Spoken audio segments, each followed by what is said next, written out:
No episódio que apresentamos os formulários do CadÚnico, também conhecemos a entrevistadora Joana. Ela pegou seu material com o gestor Roberto e iniciou seu trabalho na prefeitura. A primeira entrevista do dia foi com seu Cláudio, responsável pela unidade familiar, e seu filho Tiago, que é cadeirante. Agora, Joana está começando o bloco 4, sobre identificação da pessoa. Vamos acompanhar a entrevista? Vou aproveitar que o senhor trouxe a identidade e copiar os seus dados por aqui, seu Cláudio. Eu trouxe meu CPF também. Está ótimo. É melhor eu copiar os dados direto do documento, porque assim tenho menos chance de errar. É isso mesmo, Joana. E a primeira pessoa a ser identificada deverá ser sempre o responsável pela unidade familiar. Para preencher o quesito 4.01, a Joana vai até a página 5 para copiar o número de ordem da lista de componentes da família. Como o RF é o seu Cláudio, ele terá o número de ordem 1. No quesito 4.02, ela irá preencher o nome completo do seu Cláudio, assim como está no documento. E no quesito 4.03, caso a pessoa não tenha NIS, PIS ou PASEP, deixe o campo em branco. Após o processamento das informações do formulário pela Caixa, um NIS será gerado para cada integrante da família.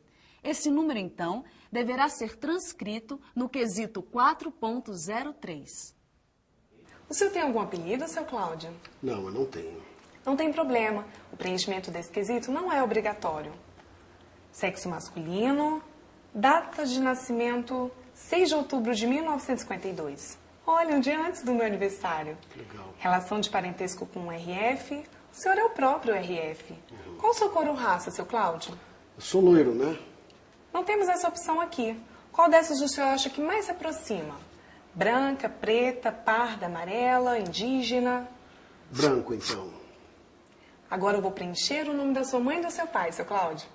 Ainda bem que eu trouxe o documento. Eu não me lembro o nome completo dos dois. Caso a pessoa não apresente nenhum documento que conste os nomes do pai e da mãe, os mesmos deverão ser perguntados diretamente para o entrevistado.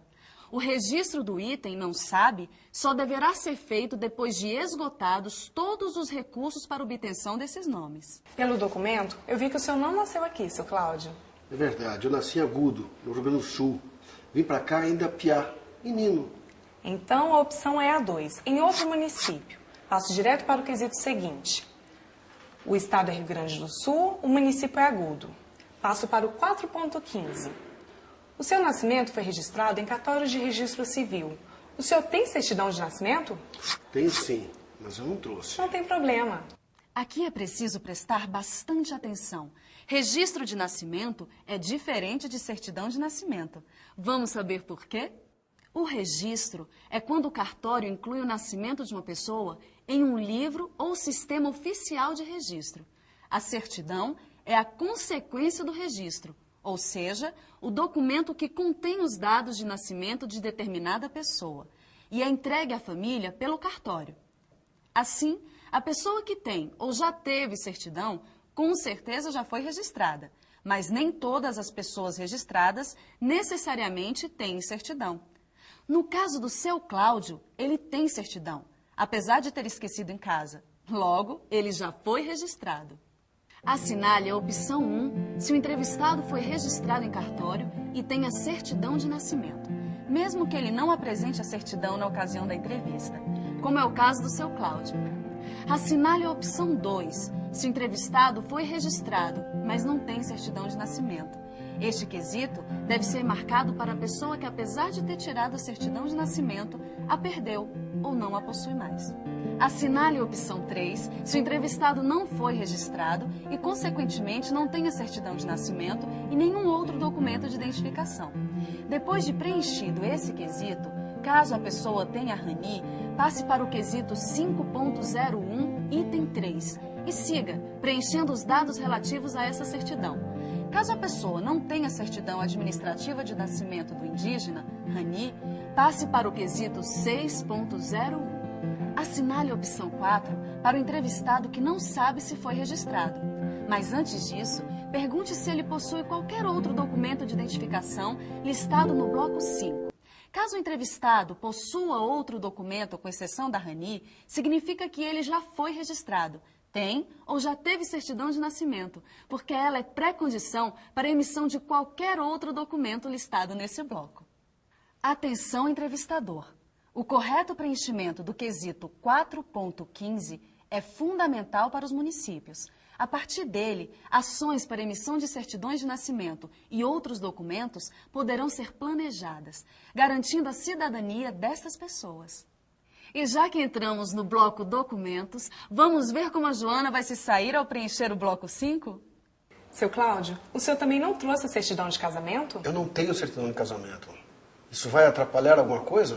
O ideal é que o senhor traga todos os documentos que possua, mas o que é essencial mesmo para o caso do responsável pela unidade familiar é o CPF ou o título de eleitor. Aqui está meu CPF. Vamos interromper de novo a entrevista para observar as particularidades do quesito 5.01. Como o seu Cláudio não trouxe a certidão de nascimento, nem tem a de casamento, nem a RANI, a Joana vai deixar o quesito em branco. Mas se ele tivesse trazido, os itens seguintes seriam preenchidos conforme as informações constantes em uma das certidões. Com ressalva para o item 8, Código do Cartório. O preenchimento desse espaço só será obrigatório quando o Conselho Nacional de Justiça disponibilizar as listagens aos municípios. Como o quesito 5.01 só permite o preenchimento de uma única certidão, caso o entrevistado apresente, além da RANI, a certidão de nascimento ou de casamento, registre os dados de uma das duas certidões, ao invés dos dados da RANI. É importante salientar que os RFs de famílias indígenas e quilombolas podem ser cadastrados sem a exigência de CPF ou título de eleitor. Nestes casos, os RFs podem ser cadastrados com a apresentação de qualquer outro documento indicado no bloco 5. Mas, Joana, e para o resto da família? Também é obrigatória a apresentação do CPF ou do título de eleitor?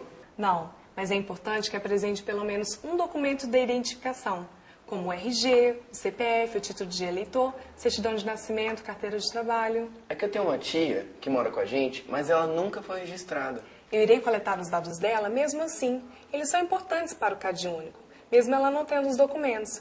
Mas, como ela não tem os documentos, ela não pode ter o NIS e, por isso, não pode entrar no cálculo de renda da família. Nós vamos encaminhá-la ao cartório de registro civil e documentação. Depois que os documentos ficarem prontos, o seu Cláudio, o senhor traz que eu vou preencher o que tiver ficado em branco. Tudo bem? Ótimo! Ela ficará bastante feliz ao saber que terá uma identidade, não é, pai? Muito. Enquanto a Joana preenche os últimos quesitos do bloco 5, vamos fazer a nossa revisão? Aprendemos a preencher o bloco 4, sobre identificação da pessoa. Entendemos a diferença de ser registrado e ter certidão. Vimos que uma pessoa que não foi registrada não tem como possuir documentos. Também aprendemos a preencher o bloco 5 sobre documentos. Observamos que o responsável pela unidade familiar deve obrigatoriamente apresentar o CPF ou título de eleitor, com exceção de famílias indígenas e quilombolas. E que caso um dos integrantes da família não apresente nenhum documento, os seus dados devem ser coletados, mas ele não poderá entrar para o cálculo da renda da família e não poderá ter NIS, até que o documento seja apresentado pelo RF. Até a próxima!